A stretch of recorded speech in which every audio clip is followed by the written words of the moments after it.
And Nicole, if you didn't like the heat yesterday, you're really not going to like it today, huh? Not today, not tomorrow, not the next day. We're talking hot temperatures, and not just hot for Spokane, but like real hot temperatures. And Channing, you were in Texas, I lived in Phoenix, and this is comparable to those desert temperatures for the next few days. That's because we're under an excessive heat warning that will bring our temperatures starting tomorrow into the 100 degrees across our entire region. You can see all that pink, that's excessive heat warning. And the places that aren't under that are under a heat advisory. So our entire region seeing these excessively above average temperatures. For now, what that means for our overnight temperatures, though, here in Spokane, looking very nice, already almost to 70 degrees. And it is at 6 a.m., 68 degrees here in Spokane. Similar warm temperatures for the morning hours across our entire region as well. 70s already in Wenatchee, 69 in Moses Lake, 68 here in Spokane, 64 in Coeur d'Alene, and in Sandpoint at 55 degrees. They're our coolest so far right now, but everywhere is warming up. That's because of those sunshine icons that you can see absolutely nothing but sun over the rest of the day. Looking hour by hour, you can see we're going to start warming up very quickly, hitting that 70-degree point between that 7 and 8 o'clock hour. We are going to be at 80 degrees by about 10 a.m. and then into the 90s around noon, seeing a high of anywhere between 96 and 98 degrees today. Now, as the heat wave rolls through our region, the city of Spokane is increasing the hours of 4 of its libraries to help residents stay cool. They will be open from 9 a.m. until 8 p.m., offering an air-conditioned space to cool down. But some homeless advocates say that the city's plan won't reach the most vulnerable in the community. I wish the city had coordinated with social service providers, with medical providers. Those folks know who is at risk. And they're not necessarily going to be looking for help.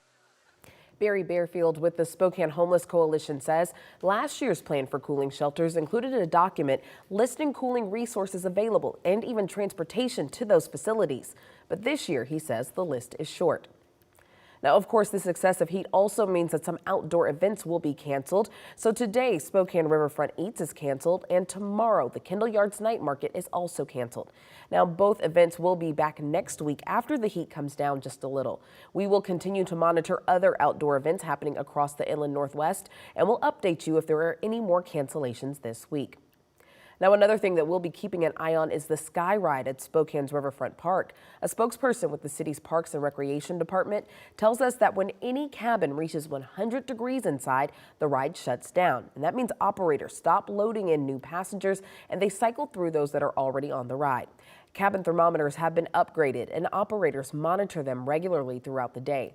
Operators will sometimes run the ride without passengers in order to cool the cabins down, but typically the ride reopens in the evening hours. Now, another thing that you should be aware of is how hot your car can get in these hot temperatures. Temperatures heat up a lot more quickly inside your car. So check out this graphic from the National Weather Service. If it's 80 degrees outside, in just 10 minutes, it could feel like 99 degrees inside a car. And after an hour, temperatures could top 123 degrees. Now, according to the Spokane County Medical Examiner's Office, 20 people died from heat-related causes last year. Gonzaga's Climate Center mapped 16 of them looking for trends. Many of the deaths were in or around downtown Spokane. Most of the victims were in their 60s and 70s. The oldest was 84 years old, the youngest 36 years old. Now, the heat isn't just impacting humans, it's also impacting our furry friends as well.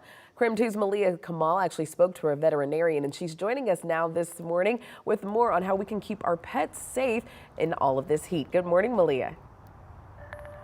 Good morning, Channing. Channing, I am here with my furry friend, Brewster. Now, Brewster loves to take walks, and right now in the morning before the sun has, come up, or when it's just nice and cool, this is the perfect time to take your furry friend on a jog or on a walk. Now, I spoke with Susanna Colson. She is a medical care provider at a veterinarian on the South Hill. Now, she says there are many different ways to care for our furry friends during the hot days, but when it comes to dogs, she says the heat can really be a lot. So she says that walking your dogs early in the morning or late in the evening is the best time. Also, if you want to check to see if the pavement is okay for your dogs, you should put your hand, the back of your hand, on the pavement for 5 seconds. If you can stand the heat, then it's fine. If your hand burns, it's too hot for your dog. Signs like diarrhea or excess panting means your dog is having a hard time dealing with the temperature.